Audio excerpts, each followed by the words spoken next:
வணக்கம். இன்னைக்கு நாம ஒரு விரிவான அலசலுக்கு வந்திருக்கோம். இன்னைக்கு நாம பார்க்க போறது அறிவு மற்றும் சுயத்தை பத்தின ஒரு ரொம்பவே வித்தியாசமான, சொல்லப்போனா ஒரு புரட்சிகரமான சிந்தனை. ஒரு யூடியூப் கலந்துரையாடல்ல வந்த ஐடியா இது. யோசிச்சு பாருங்க. அறிவுங்கிறது நம்ம மூளைக்குள்ள உருவாகிறது இல்லையாம். அது ஏற்கனவே பிரபஞ்சத்துல எங்கேயோ இருக்கு. நாம அதை ஏதோ ஒரு வகையில அணுகுறோம், இல்லனா டவுன்லோட் பண்றோம்னு சொல்றாங்க. அதே மாதிரி நீங்க உணர்ற அந்த தொடர்ச்சியான சுய உணர்வு கூட ஒரு மாயையா இருக்கலாம்னு சொல்றாங்க. சோ நம்ம நோக்கம் என்னன்னா, இந்த ஆச்சரியமான கருத்துக்கள் எங்கேந்து வருது, இதனால என்ன தாக்கம் வரும், இது உங்கள பத்தி நீங்க வச்சிருக்கிற புரிதலை எப்படி மாத்தலான்னு கொஞ்சம் ஆழமா பாக்குறது தான். சரி, இந்த கருத்தோட மையமே இதுதான் பாருங்க. இப்ப கணித உண்மைகள் இருக்குல்ல, அதை நம்ம கண்டுபிடிக்கிறோம். அதே மாதிரி மத்த அறிவுகளும், ஈவன் சில மனங்களோட வகைகளும் கூட நம்மளால உருவாக்கப்படல. அதுங்க ஏற்கனவே ஒரு அருவமான கருத்தியல் வெளியில இருக்குதுன்னு அந்த பேச்சாளர் சொல்றாரு. இது பிளேட்டோவோட தத்துவம் மாதிரி ஒரு ஐடியா. கேட்கறதுக்கு கொஞ்சம் வினோதமா இருக்கலாம். ஆனா நாம யாரு, நம்ம உணர்வுகள் எங்கிருந்து வருது, நம்ம சிந்தனைக்கு எல்லை இருக்கா இல்லையான்ற நம்மளோட அடிப்படை கேள்விகளையே இது கேள்வி கேட்குது. இதோட ஆழமான அர்த்தங்களை கொஞ்சம் பார்க்கலாம் வாங்க. சரி, முதல்ல இந்த கருத்தியல் வெளிங்கிற ஐடியாவை இன்னும் கொஞ்சம் விளக்கமா பார்ப்போம். இப்ப கணிதவியலாளர்கள் இருக்காங்க இல்லையா, அவங்க பை மாதிரி விஷயங்களையோ இல்ல தேற்றங்களையோ புதுசா உருவாக்கல. அது ஏற்கனவே இருக்கிற ஒரு லாஜிக் கட்டமைப்பிலிருந்து அதை கண்டுபிடிக்கிறாங்கன்னு பொதுவா சொல்றோம். ஆனா அந்த யூடியூப் பேச்சாளர் இதை இன்னும் ஒரு படி மேல கொண்டு போறாரு. அவர் என்ன சொல்றாருன்னா, இந்த கருத்தியல் வெளியில வெறும் கணித விதிகள் மட்டும் இல்ல, சாத்தியமான எல்லா விதமான மனங்களும், அதாவது வெவ்வேறு அறிவாற்றல் அமைப்புகளும் அதோட குணாதிசயங்களும் இதுல இருக்குன்றாரு. ஓ, அப்போ அதாவது ஒரு குறிப்பிட்ட உடலை, மனுஷ உடம்பு, மிருக உடம்பு, ஏன் ஒரு ஏஐ சிஸ்டமா கூட இருக்கலாம் நாம உருவாக்கும் போது, அந்த உடம்புக்கு தேவையான அறிவையோ இல்ல மன அமைப்பையோ இந்த கருத்தியல் வெளியிலிருந்து நாம தேர்ந்தெடுக்கிறோமா இல்லைன்னா இருக்கிறோமா? இது எப்படின்னா, ஒரு கம்ப்யூட்டர் ஒரு குறிப்பிட்ட ஃபார்முலாவை பயன்படுத்துற மாதிரி. அப்போ இதுல முக்கியமான விஷயம் என்ன? இதுல ரொம்ப கவனிக்க வேண்டிய விஷயம் என்னன்னா, சில சிக்கலான திறமைகள் இல்ல சில குணங்கள் நாம அதை நேரடியா டிசைன் பண்ணாமலேயே அந்த குறிப்பிட்ட மன வகையை தேர்ந்தெடுக்கிறதால இலவசமா கிடைக்குதுன்னு அவர் சொல்றாரு. எமர்ஜென்ட் ப்ராப்பர்ட்டிஸ் மாதிரி. இது இன்னும் ஒரு படி மேல போய் இந்த கருத்தியல் வெளியில இருக்கிற சில கூறுகள் வெறும் விதிகள் இல்ல, அதுங்களுக்கு வெவ்வேறு அளவுல செயல்திறன், அதாவது ஏஜென்சி இருக்கலாம்னு சொல்றாரு. அதாவது தானா முடிவெடுக்கிறது, செயல்படுறது, வெறும் கருவி மாதிரி இல்லாம ஒரு சிந்தனையாளர் மாதிரி. ஆமா, இது உண்மையா இருந்தா பரிணாம வளர்ச்சி பத்தியும் ஏஐ உருவாக்கம் பத்தியும் என்ன அர்த்தம் கொடுக்குது? புது உயிரினங்களோ ஏஐகளோ உருவாகும் போது அதுங்க புதுசா அறிவை உருவாக்குதா இல்ல ஏற்கனவே இருக்கிற ஒரு மனசோட வரைபடத்தை இந்த கருத்தியல் வெளியிலிருந்து எடுத்து செயல்படுத்துதா? இது ஒரு பெரிய கேள்விதான். அப்போ இந்த கருத்தியல் வெளி எவ்வளோ பெருசு? அது எல்லையற்றதாக கூட இருக்கலாம். இங்க பாருங்க, இது தனிப்பட்ட மனுஷங்களை பத்தி இல்ல. நம்ம இன்னும் கண்டுபிடிக்காத ஏதோ ஒரு வகை மனம்னு, மனங்களோட வகைகளை பத்தி தான் பேசுறோம். இது ஒரு குறிப்பிட்ட ஏஐ ப்ரோக்ராம் பத்தி இல்ல, GPT-4 மாதிரி அறிவாற்றல் அமைப்புங்கிற கேட்டகரி பத்தினது. அறிவு இப்படி ஏற்கனவே இருக்கிற ஒண்ணுன்னா, கண்டுபிடிப்புங்கிற வார்த்தையோட அர்த்தமே ரொம்ப ஆழமாகுது.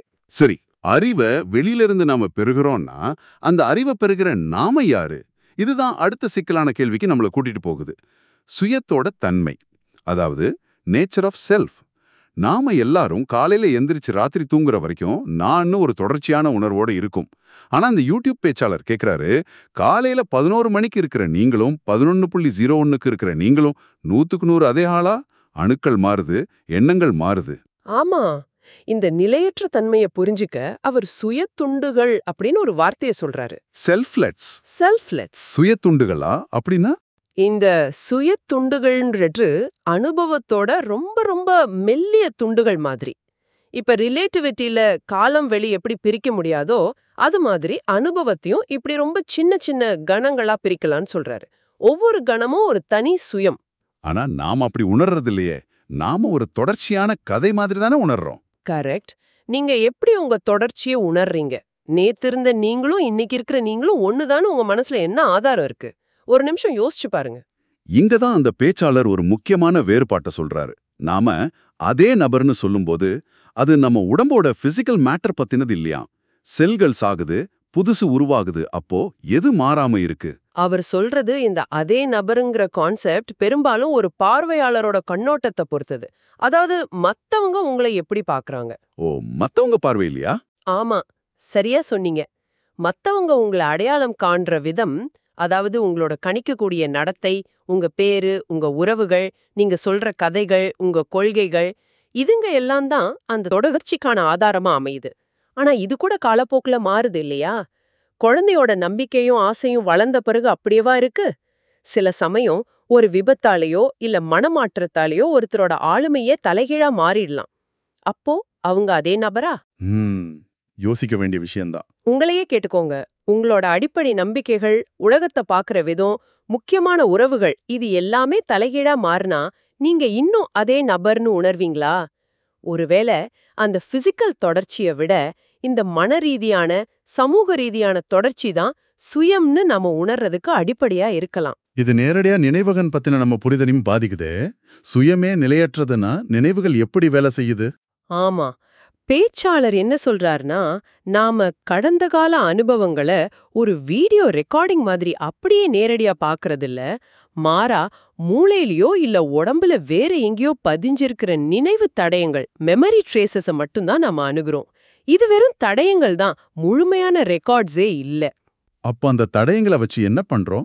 முக்கியமான விஷயம் என்னன்னா, இந்த தடயங்களை இப்போதைய சுயம், அதாவது இந்த கணத்துல இருக்கிற நீங்க விளக்கம் கொடுக்கணும், இன்டர்பிரேட். இது எப்படின்னா, உங்க பாஸ்ட் செல்ஃப் உங்களுக்கு அனுப்புன ஒரு குறிப்பை படிக்கிற மாதிரி.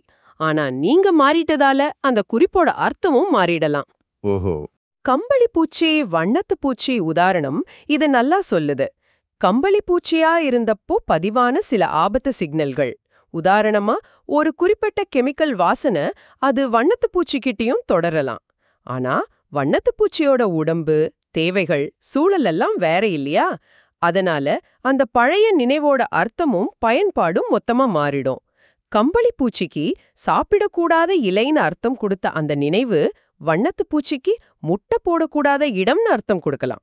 அப்போ நினைவகம்ங்கிறது ஒரு துல்லியமான ரெக்கார்ட் இல்ல, அது ஒரு கிரியேட்டிவ் ஆக்ட் மாதிரி. நாம தான் அந்த கதையை உருவாக்குறோம். மிகச்சரியா சொன்னீங்க. உயிரியல் அமைப்புகளோட அடிப்படையே இதுதான்.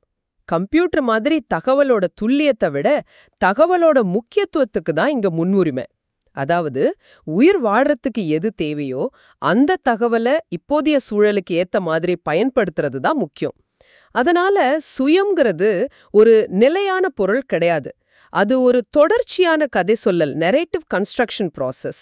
நாம யாரு, உலகம் எப்படிங்கிற நம்ம புரிதல இந்த நினைவு தடயங்களோட விளக்கங்கள் மூலமா தொடர்ந்து கட்டமைச்சுக்கிட்டே இருக்கும். இது சுயக்கோட மாறும் தன்மையை காட்டுது. ஆமா, அதோட நெகிழ்வுத் தன்மையை காட்டுது. நீங்களே கொஞ்சம் யோசிங்களேன். 10 வருஷத்துக்கு முன்னாடி நடந்த ஒரு சம்பவத்தை இப்ப நினைக்கும் போது அது உங்களுக்கு அதே உணர்ச்சிய, அதே அர்த்தத்தை தருதா? இல்ல உங்க இன்னைய அனுபவம், அறிவு, மனநிலைக்கு ஏத்த மாதிரி அதோட விளக்கம் மாறி இருக்கா? நிச்சயமா மாறி இருக்கு. அப்போ சுயமும் நினைவுகளும் இப்படி மாறிக்கிட்டே இருந்தா நம்ம இப்போதைய செயல்களுக்கு என்ன அர்த்தம் இருக்கு? இங்கதான் பேச்சாளர் ஒரு சிந்தனைய தூண்டுற கருத்தை சொல்றாரு. நம்ம இப்போதைய செயல்கள் நம்ம எதிர்கால சுயத்துக்கான செய்திகள் மாதிரி. நாம இப்ப என்ன செய்யறோம், என்ன யோசிக்கிறோம், என்ன பழக்கங்களை வளர்த்துக்கிறோங்கிறது எதிர்காலத்துல உருவாக போற நம்ம சுயத்தோட சூழலையும் அதோட திறன்களையும் உலக பார்வையையும் நேரடியா உருவாக்குது. செய்திகளா? எப்படி? ஆமா, உதாரணத்துக்கு நீங்க இன்னைக்கு ஒரு புது மொழிய கத்துக்க ஆரம்பிச்சா அது உங்க ஃபியூச்சர் செல்ஃப்க்கு புது வாய்ப்புகளையும் ஒருவேளை வேற மாதிரி யோசிக்கிற திறனையும் கொடுக்கிற ஒரு மெசேஜ். அதுவே தொடர்ந்து நெகட்டிவ் எண்ணங்கள்லயோ இல்ல தேவையில்லாத பழக்கங்கள்லயும் இருந்தா அது எதிர்கால சுயத்தோட மனநிலையும் முடிவெடுக்கிற திறனையும் பாதிக்கிற ஒரு நெகட்டிவ் மெசேஜ். இது சூழல் கட்டமைப்பு மாதிரி இருக்கே. அதேதான். அவர் அந்த பயாலஜி கான்செப்டையும் சொல்றாரு. உயிரினங்கள் தங்களோட சூழலை தங்களுக்கு ஏத்த மாதிரி மாத்துற மாதிரி, சிலந்தி வலை பின்னுறது போல நாமும் நம்ம செயல்கள் மூலமா நமக்கும் நம்மள சுத்தி இருக்கிறவங்களுக்கும் நம்ம எதிர்கால சுயத்துக்கும் ஒரு அறிவாற்றல் மற்றும் உணர்ச்சிகரமான சூழலை உருவாக்குறோம். இது சில நெறிமுறை கேள்விகளையும் எழுப்புது இல்லையா? சரின்படுது. கண்டிப்பா. பேச்சாளர் கேட்கிற ஒரு முக்கியமான கேள்வி இதுதான். உங்க எதிர்கால சுயம்ங்கிறது இன்னைக்கு இருக்கிற நீங்களே இல்லைன்னா, அதாவது காலப்போக்கில் ரொம்பவே மாறக்கூடிய ஒரு விஷயம்னா, நாம மத்த மனுஷங்களுக்கு காட்டுற அதே தார்மீக கடமையும் பரிவையும் நம்ம எதிர்கால சுயத்துக்கும் காட்ட வேண்டாமா? ஆமா, இது ஒரு புது பார்வை. அப்படி பார்த்தா சிகரெட் பிடிக்கிறத நிறுத்துறதோ இல்ல உடற்பயிற்சி செய்யறதோ வெறும் சுயநலம் சார்ந்த விஷயம் இல்ல. அது நம்ம எதிர்கால சுயத்தோட நல்லதுக்காக நாம செய்யற ஒருவித தியாகம் இல்லனா அறச்செயல் மாதிரி ஆகுது. இது மத்தவங்களுக்கு உதவுற மாதிரி ஒரு மாரல் டைமென்ஷனை எடுக்குது. இந்த அக்கறையோட எல்லை பத்தி பேசும்போது அறிவாற்றல் ஒளிக்கூம்பு அப்படின்ற ஒரு இன்ட்ரெஸ்டிங்கான உருவகத்தை பயன்படுத்துறாரு. அது என்னது? அறிவாற்றல் ஒளிக்கூம்புங்கிறது ஒரு உயிரினம் எதெல்லாம் தன்னோட அக்கறை வட்டத்துக்குள்ள வச்சிருக்குங்கிற எல்லைய குறிக்குது. ஒரு பாக்டீரியாவுக்கு இந்த கூம்பு ரொம்ப சின்னதா இருக்கலாம். பக்கத்துல இருக்கிற சாப்பாடு, ஆபத்து, அவ்வளவுதான். ஒரு மனுஷனுக்கு அது அவனோட குடும்பம், சமூகம், நாடுன்னு விரிஞ்சுக்கிட்டே போகலாம். பேச்சாளர் சொல்ற மாதிரி பௌத்தத்துல போதிசத்துவர்கள் எல்லா உயிர்கள் மேலேயும் கருணை காட்டுறதா உறுதிமொழி எடுக்கிற மாதிரி மனுஷங்களால இந்த ஒளிக்கூம்ப சுயத்தை தாண்டி ரொம்ப பெருசா நீட்டிக்க முடியும். மனித இனம், மத்த உயிரினங்கள், எதிர்கால சந்ததி, ஏன் சுற்றுச்சூழலை கூட இதுல அடக்கலாம். ஆனா இந்த ஒளிக்கோம்பு பெருசா இருக்கிறது எப்போதுமே நல்லதுதானா, இல்ல பரிணாம ரீதியா அது வெற்றியை தருமா? இதுதான் கொஞ்சம் சிக்கலான பாயிண்ட். பரிணாம வெற்றிய வெறும் உயிர் வாழ்றது, இனப்பெருக்கம் செய்யறதுன்னு சர்வைவல் அண்ட் ரெப்ளிகேஷன் மட்டும் பார்த்தா ரொம்ப சின்ன ஒளிக்கூம்பு கொண்ட பாக்டீரியாக்கள் அபாரமா ஜெயிச்சிருக்கு. அதுங்களுக்கு உலக அமைதி பத்தியோ கிளைமேட் சேஞ்ச் பத்தியோ கவலைப்பட தேவையில்லை. ஆமா, உண்மைதான். ஆனா வாழ்க்கையோட அர்த்தம், அதோட நோக்கம் கண்ணோட்டத்துல பார்த்தா ஒரு பெரிய அறிவாற்றல் ஒளிக்கூம்பு உதவலான்னு பேச்சாளர் சொல்றாரு. நம்ம செயல்களுக்கும் கஷ்டங்களுக்கும் சந்தோஷங்களுக்கும் ஒரு பெரிய அர்த்தத்தை கொடுக்க நம்ம அக்கறை வட்டத்தை விரிவுபடுத்துறது பயனுள்ளதா இருக்கும். ஆனா ஒரு உயிரினத்தோட ஒளிக்கூம்போட உண்மையான எல்லைய எப்படி அளக்கிறது? அதோட நடத்தையை மட்டும் வச்சு சொல்லிட முடியுமா? இது ஒரு பெரிய சவால். சரி, இவ்ளோ ஆழமான கருத்துக்களை நாம அலசிட்டோம். இப்ப நாம எங்க வந்து நிக்கிறோம்னு பார்த்தா, அறிவுங்கிறது வெளியிலிருந்து கண்டுபிடிக்கப்படுது இல்லனா பெறப்படுது. சுயம்ங்கிறது நிலையான ஒண்ணு இல்ல, அது காலப்போக்கில் மாறுது. கடந்த கால நினைவுகளை நிகழ்காலம் விளக்கறதுனால உருவாகிற சுயத்துண்டுகளோட தொடர்ச்சி மாதிரி. இன்னைக்கு நாம செய்யற செயல்கள் நாளைக்கு நம்ம சுயத்தை உருவாக்குற செய்திகள். நம்ம அக்கறையோட எல்லைய, அதாவது அறிவாற்றல் ஒளிக்கூம்ப விழிவுபடுத்துறது வாழ்க்கைக்கு அதிக அர்த்தத்தை கொடுக்கலாம். இது எல்லாமே நாம பொதுவா யோசிக்கிற முறையிலிருந்து ரொம்பவே வேற மாதிரி இருக்கு இல்லையா? நிச்சயமா இந்த உரையாடல் நிறைய கேள்விகளை எழுப்புது. உங்களுக்கான இறுதி சிந்தனை எதுதான்? அறிவோட வடிவங்களும் சாத்தியமான மனங்களோட வகைகளும் அந்த அருவமான கருத்தியல் வெளியில ஏற்கனவே இருக்குதுன்னா, நம்ம இப்போதைய உயிரியல் அமைப்புகளோடையும் இல்ல நாம தெரிஞ்ச டெக்னாலஜியோடையும் எந்த சம்பந்தமோ இல்லாம நாம இதுவரைக்கும் கற்பனை கூட பண்ணி பார்க்காத முற்றிலும் வேற மாதிரியான உணர்வு நிலைகள், ஃபார்ம்ஸ் ஆஃப் கான்ஷியஸ்னஸ் இல்லனா சுயத்தோட வடிவங்கள், ஃபார்ம்ஸ் ஆஃப் செல்ஃப் அங்க இருக்க வாய்ப்பில்லையா? ஒருவேளை பிரபஞ்சம் நம்ம இன்னும் அறியாத, கண்டுபிடிக்கப்படாத எத்தனையோ அறிவு பொக்கிஷங்களால நிறைஞ்சிருக்கலாம். இத பத்தி கொஞ்சம் யோசிச்சு பாருங்க. இந்த ஆழமான சிந்தனை பயணத்துல எங்களோட இணைஞ்சதுக்கு ரொம்ப நன்றி. மீண்டும் சந்திப்போம்.